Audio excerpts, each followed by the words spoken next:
Bismillahirrahmanirrahim. Assalamualaikum warahmatullahi wabarakatuh. Perkenalkan, nama saya Nur Azizah, kelas MBS 2D. Nah, di video kali ini, teman-teman, saya akan mereview atau memaparkan sedikit materi tentang sistem ekonomi Islam, suatu pendekatan filsafat, nilai-nilai dasar, dan instrumental.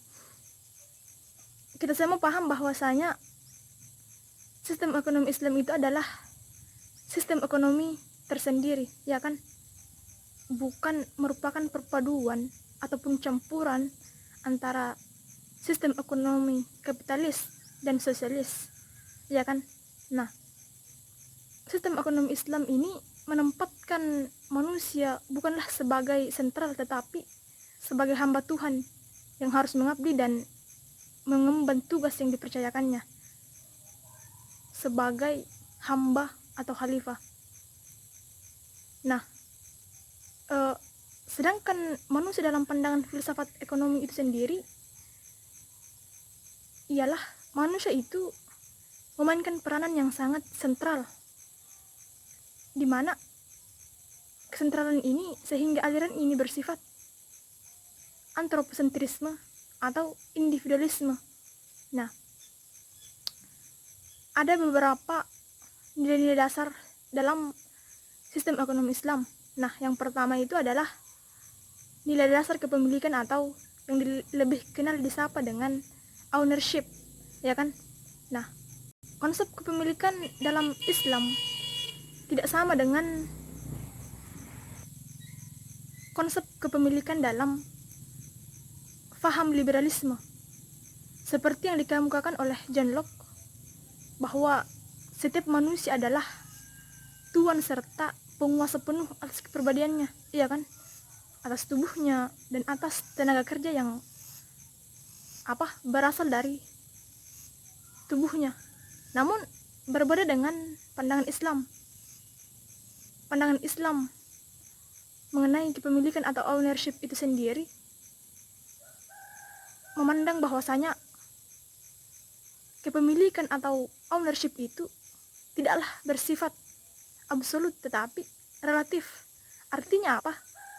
Bahwa kepemilikan yang pada seseorang atau masyarakat ataupun negara tersebut bukanlah sepenuhnya milik dan hasil usaha mereka, tetapi itu adalah amanat dan kepercayaan dari Tuhan kepada mereka yang harus dijaga, dipelihara, dan dipergunakan sebaik-baiknya, ya kan? Nah, nilai yang kedua itu adalah nilai dasar kebebasan atau freedom, ya kan? Di dalam Islam, kebebasan manusia sangat dihormati. Namun kebebasan tersebut bukanlah tidak ada batasnya. Namun hal tersebut diklasifikasikan oleh atau didefinisikan oleh hukum-hukum dan ketentuan agama itu sendiri, ya kan? Adapun nilai dasar yang ketiga itu adalah nilai dasar keadilan, di mana keadilan yang memberikan setiap hak kepada warga negara atau para pemiliknya dengan atau tanpa melebihkan ataupun mengurangi. Sementara dalam Islam, keadilan dipandang sebagai kesesuaian dan ketidaksesuaian ajaran agama seperti yang telah digariskan oleh Al-Quran dan As-Sunnah itu sendiri. Nah, nilai dasar yang keempat itu adalah nilai dasar keseimbangan. Pandangan Islam tentang keseimbangan itu sendiri tidak dilihat dari keseimbangan antara orang per orang ataupun dengan kepentingan bersama, antara kepentingan dunia dan akhirat, jasmani dan rohani, akal dan rohani, idealisme dan fakta,